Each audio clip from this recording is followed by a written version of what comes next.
അപ്പൊ പ്ലാസ്റ്റിക്കിനാകാരണ്ടി അവിടെ ഉത്തരവുണ്ടായിരുന്നു. ഇത് സത്യമാണോ? എന്നിട്ട് നമ്മൾ എന്തിനാ പോയി ഇത് ഓപ്പറേഷൻ ചെയ്യാൻ നടക്കുന്നത്? അത് ഓപ്പറേഷൻ ചെയ്താലും പോട്ടെ, അവർ പറഞ്ഞത് ശരിയാണെങ്കിൽ വിജയിപ്പിച്ച് കാണിയില്ലേ? ഒരാളുടെയെങ്കിലും നീ നേരെ നടക്കുന്ന കാണിയില്ലേ?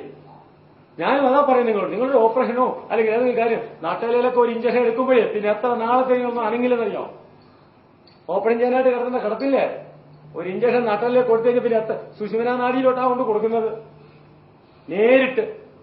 അത് ഈ ഗ്യാപ്പ് ഉള്ളിടത്തൂടെ കെറ്റത്തുള്ളൂ. അറിയോ? ഈ L2, L3, L4, L5 ഇടയ്ക്കൂടാ കയറ്റുന്നത്. അതിന്റെ ഗ്യാപ്പ് വരുന്നത് കണ്ടിട്ടുണ്ടോ വരുന്നത്? വൈദ്യത്തിൽ ഇഷ്ടം പോലെ വകുപ്പിലുണ്ട്. അതാണ് പറഞ്ഞത്. ഇത് എന്തോ സംഗതി എന്ന് പറഞ്ഞു കേട്ടോളൂ. സ്ത്രീകളാണെങ്കിൽ ഇവിടെ ഇങ്ങനെ ഒരു നൂല് പോലെ നാര് കിടന്നു, ഇവിടെ ഇങ്ങനെ കിഴപ്പുണ്ടാവും, ഇവിടെ ഇങ്ങനെ ഒരു കിഴപ്പ് വരും, മുട്ടിന്റെ ഇവിടെ ഇങ്ങനെ വേദന വരും, രാത്രി കിടക്കുമ്പോൾ ഈ മസിൽ പിടിക്കും, ഇവിടെ വേദന വരും, കൈ ചിലർക്ക് പൊക്കാൻ പറ്റില്ല, പീരീഡ് സമയത്ത് ബ്രസ്റ്റിന് ചിലർക്ക് വേദന ഉണ്ടാവും. ഇങ്ങനെയുള്ള ലക്ഷണങ്ങളാ കാണുന്നെന്നുണ്ടെങ്കിൽ മനസ്സിലാക്കിക്കൊള്ളുക, വെരിക്കോസ്, ഇന്റേണൽ വെരിക്കോസ് ആണ് രോഗം. അതിനകത്ത് നീർവീഴ്ചയാണ് രോഗം. നിസ്സാരമായിട്ട് മാറ്റാവുന്ന കാര്യമുള്ളൂ. ഞാൻ പറഞ്ഞ് മനസ്സിലാകുന്നുണ്ടോ? ഇത് സിമ്പിളാണ് കാര്യങ്ങൾ. ഇത് വലിയ കാര്യമൊന്നുമില്ല. ഈ പീരീഡ് സമയത്ത് വയറുവേദന ശരിക്കുള്ളവർക്ക് ഈ രോഗമുണ്ട്. കാരണം ഈ വരുന്ന ഇടാപിംഗള അല്ലെങ്കിൽ ചന്ദ്രനാടിയെന്നും സൂര്യനാടിയെന്നും പറഞ്ഞ രണ്ട് നാടികളുണ്ട് സുഷുമ്നാ നാടിക്ക് സൈഡിൽ കൂടെ. അതിന്റെ രണ്ടിനും കൂടെ ജോയിന്റ് ആയിട്ടാണ് താഴോട്ട് പോകുന്നത്. അതിൽ ഈ ഭാഗത്താണെങ്കിൽ ഈ ഭാഗം മൊത്തമായിരിക്കും, ഇങ്ങനെ ആയിരിക്കും വേദന. ഈ ഭാഗത്താണെങ്കിൽ ഈ ഭാഗത്ത് ഇങ്ങനെ മൊത്തമായിരിക്കും, കൈ പൊക്കാൻ പറ്റൂല, ചിലർക്ക് വേദനയുണ്ട്. ഇതാണ് ലക്ഷണമെങ്കിൽ മനസ്സിലാക്കിക്കൊള്ളുക, നീർവീഴ്ചയാണ് ഇതിന്റെ ബേസിക് കാരണം. നീർവീഴ്ചയും വെരിക്കോസുമാണ്, ഇന്റേണൽ വെരിക്കോസ്. ഇനി വെരിക്കോസ് എന്തോന്ന് കേട്ടുള്ളൂ, അപ്പോഴാണ് ഇത് കാര്യം ചെയ്യുക. നമ്മുടെ ശരീരത്തിൽ നിന്ന് ശുദ്ധരക്തം വഹിച്ചുകൊണ്ട് ഞരമ്പുകൾ പോകല്ലോ. തിരിച്ച് റിട്ടേൺ ആരാണ് വരുന്നത്? വെയിനായിട്ട് വരും. ഈ വരുന്ന വെയിൻ റിട്ടേൺ വരിക എന്ന് പറഞ്ഞു കഴിഞ്ഞാൽ എല്ലാ സെല്ലുകളിലേക്കും രക്തം കൊണ്ട് കൊടുത്തിട്ട് അവിടെ നിന്ന് അശുദ്ധരക്തം വഹിച്ചുകൊണ്ടാണ് ഞങ്ങൾ തിരിച്ചു വരുന്നത്. അപ്പൊ തിരിച്ചു വരുമ്പോഴത്തേക്കും പ്രഷർ ഡൗൺ ആവുകയാണ്, കുറയുമ്പോൾ തിരിച്ച് ഇനി മേലോട്ട് കയറാൻ പറ്റുന്നില്ല. കയറാൻ പറ്റാതെ വരുമ്പോൾ ഈ ഞരമ്പുകള് തിരിച്ചു വരാൻ എന്തുകൊണ്ട് പറ്റുന്നില്ല? ഈ ഞരമ്പുകളുടെ നടുക്കൂടെ ഒരു കാൽഷ്യം ഓക്സലേറ്റ്, ഒരു നാരടിഞ്ഞു കയറുന്നുണ്ട്. ഈ നാരടിഞ്ഞു കയറുന്നത് ഇവിടെയാവാം, ഇവിടെയാവാം, ഇവിടെയാവാം, ഇവിടെയാവാം, ഇവിടെയാവാം, മുതുവിന്റെ എവിടെ ഇങ്ങനെ ആവാം, കൈയുടെ എവിടെ ഇങ്ങനെ ആവാം. നേരത്തെ ആരും ചോദിച്ചില്ലേ? കൈ പശം ചോദിച്ചില്ലായിരുന്നു. ഇവിടെയാവാം, ചിലർക്ക് ഇവിടെയാവാം, കഴുത്തേലാവാം. ഇങ്ങനെ വരികയാണെന്നുണ്ടെങ്കിൽ ഈ നടുക്കൂടെ നാല് കയറി വളരുന്നത് കാരണം ഈ ബ്ലഡിന് മേലോട്ട് കയറിപ്പോകാൻ പറ്റുന്നില്ല. അപ്പൊ അവിടെ തടസ്സം സൃഷ്ടിക്കും. തടസ്സം സൃഷ്ടിക്കുമ്പോൾ കുറെയൊക്കെ ശരീരം സഹിക്കും.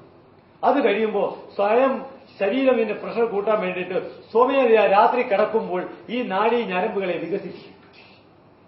അങ്ങനെ വികസിപ്പിച്ചെടുക്കുമ്പോൾ യവൻ ഇങ്ങോട്ട് വെളിയിലോട്ട് പോകാൻ വഴിയുണ്ടെങ്കിൽ ഇത് വെളിയിലോട്ട് വരും. വെളിയിലോട്ട് വന്ന് ഞരമ്പിങ്ങനെ ചുരുണ്ട് പിടച്ച് കിടക്കും. അതിന് നമ്മൾ പറയും വെരിക്കോസ്. ഞരമ്പ് അത് പിടച്ചു കിടക്കുന്നത് കാണാം. അതേപോലെ ആ ഞരമ്പ് വെളിയിലോട്ട് പോകാൻ സ്ഥലമില്ലെങ്കിൽ മാംസത്തിന്റെ ഇടയ്ക്ക് കിടന്നുകൊണ്ട് തന്നെ യവൻ വികസിപ്പിക്കാൻ ശ്രമിക്കും. അപ്പോൾ ഈ മാംസത്തിൽ ചെന്ന് കൊള്ളുന്നു, വികസിപ്പിക്കാൻ പറ്റുന്നില്ല. അപ്പൊ കഴപ്പ്, പൊഹച്ചില്. അപ്പോഴാണ് രാത്രി എഴുന്നേറ്റ് എടി എന്റെ കാലിന് തിരുമടിയെന്നോ അല്ലെങ്കിൽ എടാ എന്നെ മനുഷ്യ ഇതൊന്ന് തിരുമ് എന്ന് പറയുന്ന രംഗം അവിടെയാണ്.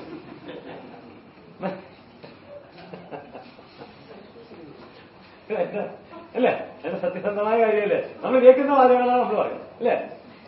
അപ്പോ ഒന്ന് ചുവ ഒന്ന് മസാജ് ചെയ്ത് കൊടുക്കുമ്പോ കുറച്ച് ആശ്വാസം.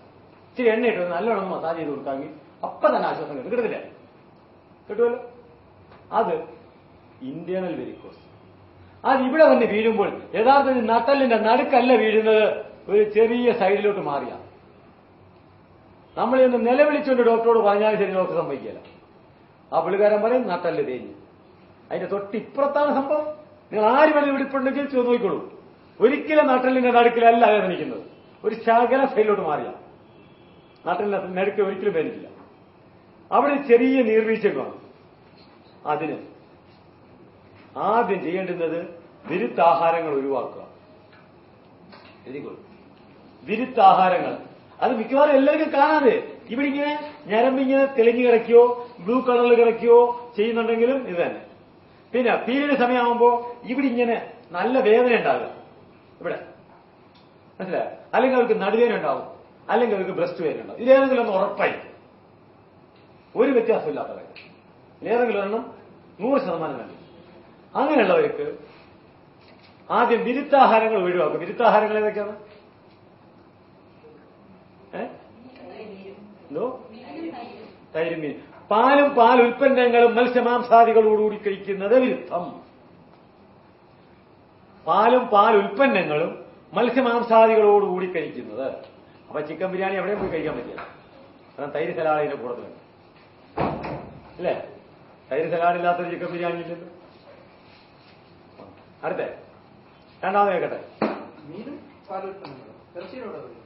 എല്ലാ ഒരു മാംസത്തിന്റെ കൂടെ വേറൊരു മാംസം കഴിച്ചുകൂടാ, വിരുദ്ധം. അവിടെയാണ് അടുത്തത്. മീനിന്റെ കൂടെ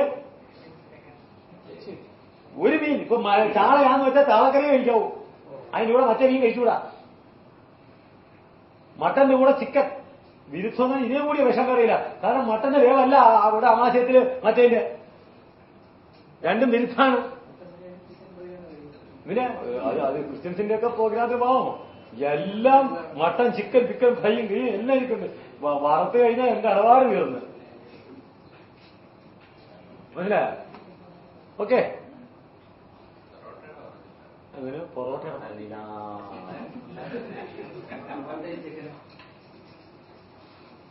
അത് പറയാതെ പറ്റില്ല. മട്ടന്റെ കൂടെ പൊറോട്ട, അതിലൊരു രസം.